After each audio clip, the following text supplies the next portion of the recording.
নওগাঁ জেলার মান্দা উপজেলার বালুবাজার গ্রামের ইব্রাহিম মল্লিক 18 বছর বয়সে দুর্ঘটনায় 2 হাত হারিয়ে ফেললেও জীবন সংগ্রামে হার মানেননি তিনি।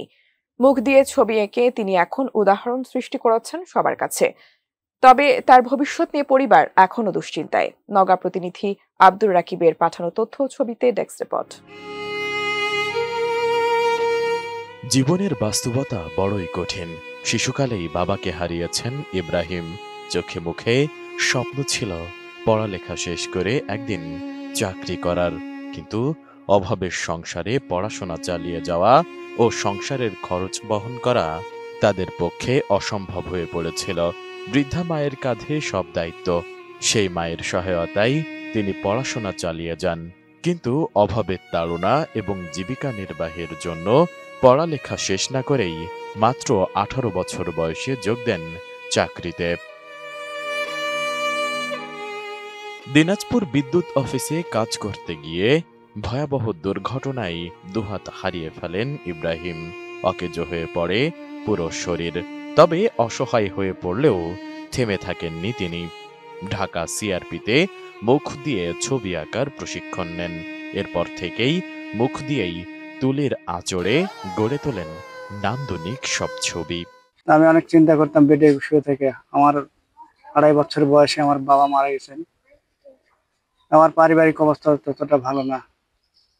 আমার দেশের বাড়িতে যে আমি কি করে খাবো বা কি মেডিকেলে শুয়ে থেকে বিভিন্ন চিন্তা করি। আর আমি যে দেশে এই দুনিয়াতে অসুস্থ হয়ে বেঁচে থাকবো, এটা আমি নিজেও কখনো পরিকল্পনা করে দেখি নাই। হঠাৎ করে মা অসুস্থ হওয়ার কারণে আমাকে এই দেশের বাড়িতে আসতে হয়। কারণ ওখানে থাকলে আমার মায়ের চিকিৎসা খরচ, আমার দেখাশোনায়, এগুলো খুব সমস্যার মধ্যে পড়ে গেছিলাম। পড়ার কারণে আমি এখন দেশের বাড়িতে আসে ছবি আঁকাই বিভিন্ন জায়গায়, কিন্তু ওই সিআরপির মতো আর সেল করতে পারি না। মা ছেলের মেডিসিন নিয়ে খুবই সমস্যা হয়। আমার মার 4টা অপারেশন করা, হাড়ে রিং করানো আছে। আমি এখন এই ছবিগুলো আঁকাই, কিন্তু বাজারে সেল করতে পারতেছি না। আমার এখন দৈনন্দিন জীবন খুব কষ্টকর হয়ে দাঁড়িয়েছে। আমার উপজেলা নির্বাহী পরিচালক, জেলা নির্বাহী পরিচালক, এরা আমাকে বিভিন্ন ফ্যাসিলিটি দিয়ে আমার ছবিগুলো যদি বিভিন্ন জায়গায় বাজারজাত বা ওনারা আমাকে এক্সিবিশনের ব্যবস্থা করে দিত, তাহলে আমার জন্য অনেক উপকার হতো। সব মশার বিরুদ্ধে সুরক্ষা দিতে এলো বসুন্ধরা এক্সট্রিম অ্যারোসল, মশার বিরুদ্ধে এক্সট্রিম সুরক্ষা। তবে আঁকাআঁকির এই প্রতিভার আড়ালে লুকিয়ে আছে অসীম কষ্ট। ছবি বিক্রি হলে জীবন চলে, আর বিক্রি না হলে দিন কাটে কষ্টে। বৃদ্ধা মায়ের হাতেই চলছে তার সবকিছু। ভবিষ্যতে মা না থাকলে কিভাবে জীবন চলবে, এই দুশ্চিন্তায় দিন কাটছে পরিবারটির। আমরা সরকার থেকে কোনো অনুদান পাই না।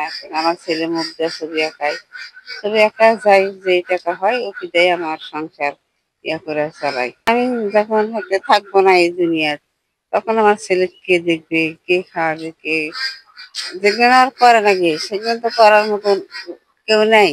আমি সবকিছু, এখনো বয়স হয়ে গেছিল আর সম্পূর্ণ নানা কিছু যা করার আমি করি। আমি মুখ দিয়ে ছবি আঁকাই খুব কষ্ট করে। সংসার খুব কষ্ট করে এ যাবৎ করছে। আমরা দেখাশোনা করি, তারপরে ছবি আঁকায়। ছবিগুলো ভালো করে তো বিক্রি করা যায় না।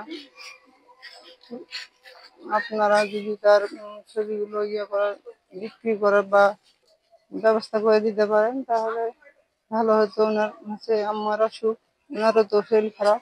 স্থানীয়রা জানান, দুহাত না থাকায় দুর্বিষহ জীবনযাপন করছেন ইব্রাহিম। এমন অবস্থায় সরকারি সহায়তা পেলে হয়তো ভালোভাবে চলবে তার জীবন। হুবহু একটা মানুষ দেখে কিন্তু সেরকম করে ছবি আঁকায়। যেরকমটা দেখেন, যে ধরেন যে আমার ছবি দিলাম, যে মামা আমার একটা ছবি আঁকা দেওয়া লাগে, ওই ছবিটা আঁকে দিল। হ্যাঁ, মুখ দিয়ে এঁকে দেয়, হাত তো নাই তার। মুখ দিয়ে ছবি আঁকে, মুখ দিয়ে যেগুলা কাজ, মোবাইল টোবাইল বিভিন্ন রিসিভ করা এগুলো সব মোবাইল দিয়ে, মুখ দিয়েই করে।